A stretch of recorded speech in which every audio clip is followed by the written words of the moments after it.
दोस्तों ये कहानी है बॉलीवुड की उस हीरोइन की जिसकी जिंदगी मेहनत, सक्सेस और कंट्रोवर्सी से हमेशा भरी रही, जिनका नाम है भानुरेखा गणेशन, जिन्हें सभी प्यार से रेखा कहते हैं। बॉलीवुड में 70 के दशक की सेक्स सिंबल रेखा का बचपन बहुत ही संघर्षों से भरा रहा है। तो नमस्कार दोस्तों, कैसे हो सभी। मैं आपका दोस्त अभिनय यदुवंशी और आप देखना शुरू कर चुके हैं हमारा यूट्यूब चैनल। दोस्तों आज की इस वीडियो में हम बात करेंगे सेक्स सिंबल रेखा जी के जीवन परिचय के बारे में। तो मैं उम्मीद करता हूं आप सब अच्छे होंगे। तो चलिए फिर वीडियो को शुरू करते हैं। रेखा फिल्म जगत को अनूठी पहचान देने वाली ऐसी अदाकारा हैं जिसे हर कोई जानता है। इन्होंने अपने जीवन में फिल्मों में काम बहुत देरी से शुरू किया, पर कम समय में बहुत नाम तथा शोहरत कमाई। यह बॉलीवुड की सदाबहार अदाकारा है जो कि करियर की शुरुआत से आज तक उतनी ही खूबसूरत हैं जितनी खूबसूरत ये पहले थी। ये जितनी खूबसूरत हैं उतनी ही खूबसूरती से फिल्मों में काम भी करती हैं। आज की जनरेशन इनको अपना आइडल मानती है तथा बॉलीवुड की कई अभिनेत्री इनको अनुसरण करती हैं।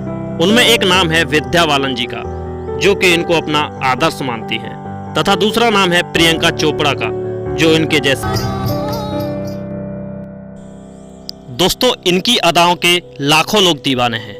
इनकी एक मुस्कुराहट पर लोग फिदा हो जाते हैं, पर उस मुस्कुराहट के पीछे बहुत दर्द छिपा है। इनका जीवन बहुत रहस्यमयी तथा इनका बचपन बहुत दर्दनाक था। कहा जाता है कि इन्होंने बचपन में बहुत संघर्ष किया है। इनका बचपन दूसरों जैसा बिल्कुल नहीं था।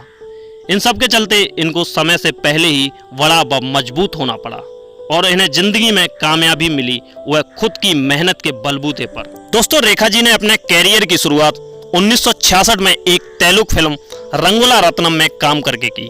उसके बाद हिंदी फिल्मों में इनका सफर बहुत मुश्किल भरा रहा। इन्होंने अब तक लगभग 180 फिल्मों में काम किया है। दोस्तों रेखा जी का जन्म 10 अक्टूबर 1954 को मद्रास में हुआ था। इनके पिता जेमिनी गणेशन, जो कि तमिल फिल्मों के बहुत बड़े अभिनेता थे। इनकी माता पुष्पांजलि भी तेलुगु फिल्मों की एक बहुत बड़ी अभिनेत्री थी। दोस्तों सन 1947 की बात है जब इनके पिता जेमिनी गणेशन मिस मालिनी नाम की एक फिल्म के सेट पर इनकी माता पुष्पावली से मिले और दोनों में प्यार हो गया तथा दोनों ने गुप्त विवाह करने की सोची और तिरुपति में इन दोनों ने विवाह कर लिया, जिसकी खबर किसी को नहीं थी। शादी के 2 साल बाद इनको एक बेटी हुई जिसका नाम इन्होंने भानुरेखा रखा। पर जब सबको पता चला कि इन दोनों की बेटी हुई है तब अफवाहें उड़ने लगी कि इनकी संतान अवैध है, क्योंकि इनकी गुप्त शादी का किसी को पता नहीं था तथा लोग इनकी शादी को मानते नहीं थे। दोस्तों जेमिनी गणेशन पहले से शादीशुदा थे। इनकी पहली पत्नी का नाम अलामेल था। अफवाहों के चलते रेखा के पिता ने इनको अपनी बेटी मानने से इनकार कर दिया तथा वह पिता के प्यार से वंचित रहीं। रेखा जी जब 10 साल की थीं तब इनके पिता की तेलुगु फिल्म अभिनेत्री सावित्री के साथ संबंधों की अफवाह हुई, जिसकी इनकी माता को बहुत ठेस पहुंची, जिसके चलते इनकी मां ने अपना अलग घर बनाकर अपनी बेटी के साथ रहने लगी। लेकिन उनकी आर्थिक स्थिति बहुत खराब हो गई थी। जब रेखा के पिता जेमिनी गणेशन तथा तेलुगु अभिनेत्री सावित्री ने 60 के दशक में एक हिट तेलुगु फिल्म दी थी, तब इनकी मां पुष्पावली बहुत बीमार थी, पर इनके पिता ने इनके अलग रहने की वजह से इनकी मां तथा बच्चों पर बिल्कुल ध्यान नहीं दिया। हम भूल गए रे हर बात, मगर तेरा प्यार नहीं भूले। क्या क्या हुआ दिल के साथ,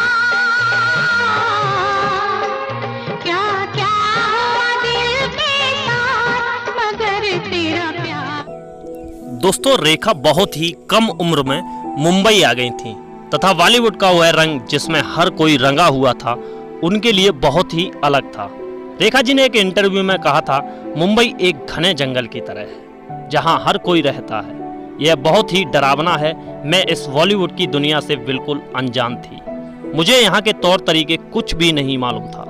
मेरे अपने रिश्तेदारों तथा दोस्तों ने मेरा फायदा उठाया। मैंने खुद से सवाल किया कि मैं यहाँ क्यों आई, मेरा यहाँ क्या वजूद था। जिस उम्र में बच्चे स्कूल जाते हैं, खेलते कूदते हैं, मजे करते हैं, अपना बचपन जीते हैं, मैं उस उम्र में बहुत दूर आ गई थी। मेरा बचपन खो गया था। उन्होंने बताया इतनी कम उम्र में वो मेकअप, हेयर स्टाइल करना, भारी भारी गहने पहनना, अजीब सी पोशाकें पहनना बहुत मुश्किल था।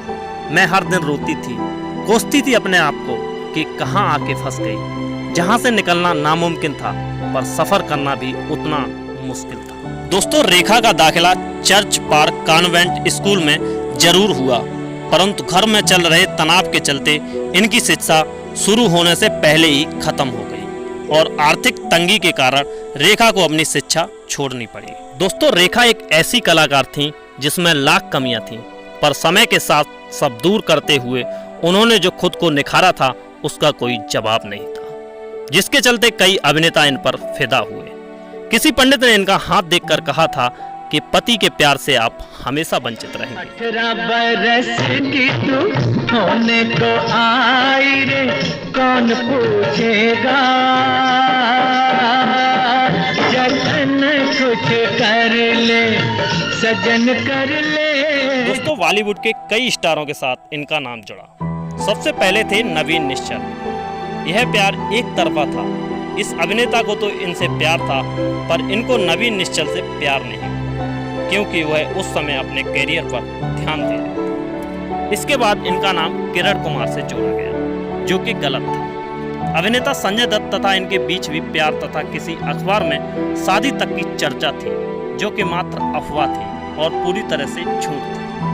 अमिताभ बच्चन और रेखा की जोड़ी सुपरहिट थी। इनकी रोमांटिक फिल्में लोग बहुत पसंद करते थे। इन दोनों की केमिस्ट्री बहुत अच्छी थी। इसका असर इनकी असल जिंदगी पर भी हुआ था। यह दोनों एक दूसरे से प्यार करने लगे तथा बिना किसी को बताए मिलने मिलाने का दौर शुरू हो गया। जब लोग उंगली उठाने लगे तब इस बात से अमिताभ की पत्नी जया बच्चन बहुत नाराज हुई तथा 7 फिल्मों में काम करने से साफ मना कर दिया।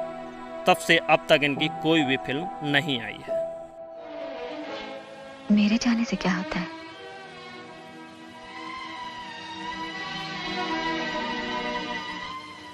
उनका दामन छोड़ दीजिए। ये मेरे बस में नहीं, और जो मेरे बस में नहीं उसे मैं कैसे कर सकती हूँ? अमित मेरे पति हैं, मेरा धर्म है, वो मेरा प्यार है, और प्यार मेरी किस्मत बन चुका है। दोस्तों, सन 1990 में इन्होंने दिल्ली के बहुत बड़े उद्योगपति मुकेश अग्रवाल से शादी की थी। इनका यह संबंध बहुत समय तक नहीं रहा, क्योंकि उनके पति ने लंदन में आत्महत्या की थी तथा आखिरी पत्र में लिखा था कि मेरी आत्महत्या के लिए कोई भी दोषी नहीं है। इसके बाद एक बार फिर इन पर शक की निगाहों से देखा गया था। दोस्तों, 70 और 80 के 2 दशकों तक तो यह हिट रही, पर 90 के दशक में उनके करियर पर फिर काले बादल छा गए। यहाँ बहुत सी नई हीरोइनें जैसे काजोल, माधुरी दीक्षित, रवीना टंडन, जूही चावला आदि की एंट्री हुई, जो इनसे हर तरीके से काफ़ी आगे थी। नई हीरोइन की एंट्री होने से इनका असर इनके करियर पर हुआ। इस दशक में फिल्में तो बहुत सी की, पर कुछ हिट हुई। दोस्तों, रेखा जी का बॉलीवुड का सफ़र बहुत कठिन था, पर इन्होंने हर मुश्किल का सामना करते हुए हर किरदार को जिया है तथा किसी भी तरह की बातों तथा चर्चाओं पर ध्यान न देकर अपने काम को किया। इन्होंने अपने करियर में लगभग 180 फिल्में की। तो दोस्तों, इस प्रकार यह था रेखा जी का जीवन परिचय, जिसमें हर रंग थे, खुशी गम, सभी तरह की कठिनाइयाँ, जिसका इन्होंने बिना किसी की मदद के अकेले सामना किया। हर किसी का एक दौर होता है, पर यह सदाबहार हीरोइनों में से एक है। 70 से आज तक बिल्कुल उतनी ही खूबसूरती और चेहरे पर वही मुस्कान जिसके लोग दीवाने हैं। तो दोस्तों, उम्मीद करता हूँ आपको ये जीवन परिचय पसंद आया होगा। दोस्तों, मेरे द्वारा दी गई जानकारी अगर आपको पसंद आई है तो प्लीज़ इस वीडियो को लाइक करें, और अगर आप हमारे चैनल पे पहली बार आए हैं तो नीचे एक रेड कलर का सब्सक्राइब बटन है, उसको दबा के चैनल को सब्सक्राइब कर लें, और उसके बगल में एक घंटी आएगी, उसको दबा दें, जिससे क्या है कि हमारी आने वाली अगली वीडियो का नोटिफिकेशन मिल जाएगा आपको सबसे पहले। तो मिलते हैं आपको नई वीडियो में नए टॉपिक के साथ। तब तक के लिए जय हिंद, जय भारत, वंदे मातरम।